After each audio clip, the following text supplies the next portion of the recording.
여러분들은 중국과 미국이 싸우면 누가 이길 것이라고 생각하시나요? 누군가는 이와 같은 질문을 두고 호랑이와 사자가 싸우면 누가 이기나요? 와 같은 질문이랑 비슷하다고 말합니다. 이걸 챗GPT에게 물어보면 호랑이와 사자의 싸움 결과는 예측하기 어렵다라고 말하죠. 왜냐하면 이 둘은 각각의 독특한 강점과 약점이 있기 때문이죠.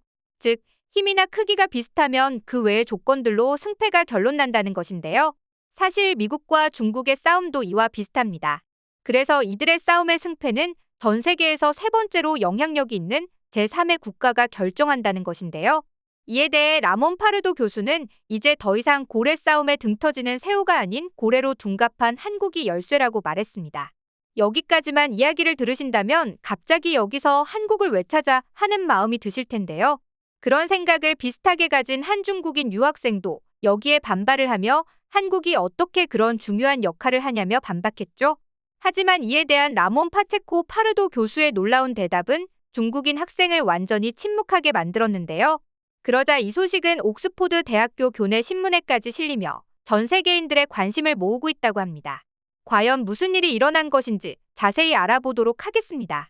라몬 파체코 파르도 교수는 영국을 대표하는 지성인으로 불리며 옥스포드, 캠브리지 등 여러 가지 내로라 하는 명문 대학에서 강연을 하고 있죠. 그는 세계 정세를 읽는 눈이 너무 탁월해 그의 의견을 듣기 위해 많은 사람들이 몰려든다고 하는데요. 그런 그가 주목을 하는 것은 바로 한국이라고 합니다. 한국에 대한 깊은 관심으로 예리한 분석을 내놓는 덕분에 영국의 최대 방송사인 BBC에서도 초청까지 하며 그의 의견을 구할 정도입니다. 그러니 그가 옥스포드 대학에서 미중 관계에 대한 강연회를 열자마자 전석이 매진되는 것은 당연한 일이었죠. 그런데 이 강연에서 그는 미중 경쟁은 어느 한쪽이 고꾸라질 때까지 끝나지 않을 것이다. 이 경쟁의 승패를 결정지을 수 있는 나라는 바로 한국이다. 한국의 선택에 세계의 운명이 걸려있는 것이다라는 놀라운 발언을 한 것입니다. 거기에 그치지 않고 한국은 이미 미국, 중국 다음으로 영향력 있는 강대국이 되었다라는 말까지 덧붙인 것입니다. 그러자 가만히 수업을 듣던 중국인 학생이 손을 들었습니다. 질문하는 그의 목소리는 화로 가득 찼는데요. 한국 같은 약한 소국이 그런 힘을 가지고 있을 리 없다라며 딴지를 걸었죠. 그러자 라몬 파체코 파르도 교수는 덤덤한 어조로 그러면 어떤 나라가 미국과 중국 다음으로 영향력이 있다고 생각하는가라고 되물었습니다. 갑작스러운 질문에 당황하며 한참을 생각하던 중국인 학생은 러시아가 있지 않은가? 러시아는 영토도 한국보다 훨씬 넓고 군사력도 강하다라고 대답했는데요. 이를 들은 라몬 파체코 파르도 교수는 나지막이 웃음을 터뜨렸습니다. 그러면서 예상이라도 한 듯 곧바로 중국인 학생의 답변에 반박했죠. 분명 러시아는 넓은 영토를 가지고 있긴 하지만 아직도 원자재 수출에만 의존하는 후진적 경제구조를 가지고 있다. 실제로 러시아 GDP는 한국에 미치지 못한다. 러시아의 군사력이 허울 뿐이었다는 것도 지금 벌어지고 있는 우크라이나 전쟁을 통해 증명되고 있다라며 중국인 유학생의 주장을 일축했습니다. 그러자 중국인 유학생은 한국을 인정하기 싫었는지 유럽연합이 있다며 논쟁을 이어갑니다. 라몬 파체코 파르도 교수는 단호히 고개를 내저었습니다.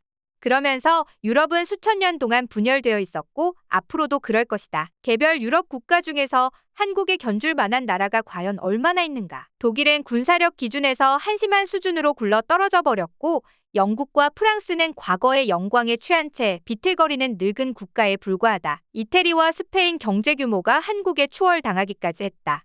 유럽 국가들은 실질적으로 미중 패권 경쟁에 영향력을 행사할 능력이 없다라고 중국인 학생의 대답을 반박했죠.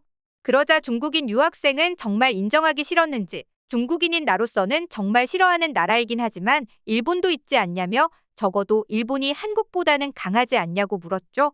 이번에는 도저히 웃음을 참을 수 없었는지 라몬 교수는 크게 웃으며 너무나 쉽게 답변을 내놓았습니다.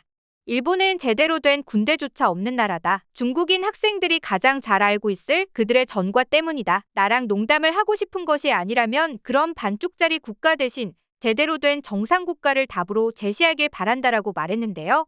그러자 중국인 유학생은 결국 말문이 막히며 마지못해 한국이 미국, 중국 다음 가는 영향력을 행사하는 나라가 맞다며 수긍했죠. 하지만 한국이 잘났다는 것이 그렇게 인정하기 싫었는지 마지막으로 덧붙였습니다. 미국, 중국 다음 가는 영향력을 행사하는 나라가 한국이 맞는 것 같긴 하다. 하지만 아직은 한국의 힘이 미국과 중국에 비교할 바가 아니라고 생각한다고 말했죠. 그러나 그 뒤에 이어진 라몬 파르도 교수의 답변은 그 강의실 안에 있는 모든 사람들을 얼어붙게 만들기에 충분했습니다. 물론 한국의 물리적 힘은 미국, 중국 같은 거대한 나라에 미치지 못한다. 그렇지만 정신적인 힘이라면 이야기가 다르다. 21세기를 휩쓸고 있는 한국 문화의 힘을 모르는 사람이 없을 것이다. 한국은 중국 못지않게 오랜 역사를 가지고 있고 미국에 뒤처지지 않는 자유로운 기풍 또한 갖추고 있다. 이런 토양에서 꽃을 피운 한국 문화가 전 세계를 휩쓸고 있는 것은 결코 우연이 아니다. 중국은 문화적으로 이미 한국에 종속당하다시피 했고 미국조차도 한국 문화의 영향력에서 헤어나지 못하고 있다라며 한국의 강한 힘에 대해 이야기했죠. 여기서 모자랐는지 라몬 교수는 한국 찬양을 또 이어갔는데요. 21세기를 휩쓸고 있는 한국 문화의 힘을 모르는 사람들은 없을 것이며 한국은 중국 못지않게 오랜 역사를 가지고 있으면서도 중국과 달리 미국에 뒤처지지 않을 정도로 자유로운 기풍 또한 갖추고 있다. 한국이 최근 거둔 성공을 보며 놀랍다, 믿을 수 없다라 표현을 사용하는 사람들이 많다. 한국의 역사를 오랫동안 연구해온 학자로서 나는 그런 견해에 동의하지 않는다. 한국은 아주 예전부터 훌륭한 문화를 꽃 피워온 강대국이었다. 이런 기본 토양은 600여 년 전 세종대왕 한글 창제에서부터 시작되어 왔으며 이것이 지금의 한국의 경제력, 소프트파워, 군사력 등 다양한 수단과 결합해 결실을 맺고 있다며 대한민국은 반도체, 자동차, 선박, 배터리, 휴대폰 등을 발판으로 세계 10대 경제 대국이 되었고 지난 10년 동안에는 BTS를 앞세운 K음악과 K영화 등이 놀라운 성과를 내면서 한국은 거대한 고래가 되었다. 한국은 갑자기 선진국이 된 것이 아니라 원래의 자리를 되찾은 것뿐이다라며 한국의 찬란한 역사에 찬사를 보냈는데요. 실제로 그의 통찰처럼 현재 중국은 문화적으로 한국에 종속당한 것이 아닐까 싶을 정도로 한국 문화를 굉장히 많이 소비하고 있습니다. 게다가 자신들의 컨텐츠를 개발하기보다 한국적인 것이 더욱 잘 먹힐 것을 알기에 한국 작품을 표절하는 일도 빈번히 일어나고 있죠. 바로 이런 모습이 한국 문화의 영향력에서 헤어나오지 못한다고 말하는 것입니다. 그래서 한 언론은 바야흐로 지구촌은 한국 대중문화의 블랙홀로 빠져들고 있다고 표현하기도 했는데요. 세계 3대 영화제를 휩쓸어버린 한국 영화, 방탄소년단을 앞세운 K-팝, 연이어 전 세계 시청률 1위를 찍어버리는 한국 드라마. 이 세 가지로 한국이 전 세계를 정신 못 차리게 만든다는 것이었죠. 그래서 라몬 교수는 이런 현상까지 지켜보며 한국 문화의 힘을 칭찬하며 더 이상 한국은 새우가 아닌 거대한 고래라고 표현을 한 것입니다. 그래서 라몬 파체코 교수는 새우에서 고래로 잊혀진 전쟁에서 K-팝까지의 한국이라는 저서까지 출간하기에 이르렀는데요. 책의 말미에는 한 가지 분명한 것은 한국에는 밝은 미래가 기다리고 있다. 한국은 이미 제자리를 찾았고 앞으로도 계속해서 자리를 다져나갈 것이다라며 한국을 향한 희망의 메시지도 잊지 않았죠. 과거 전쟁으로 폐허가 되었던 나라에서 언제 이렇게 전 세계에 영향력을 끼치는 나라가 되었는지 감개무량하기만 한데요. 앞으로도 한국이 더욱 승승장구하길 바라며 오늘의 영상 마치겠습니다.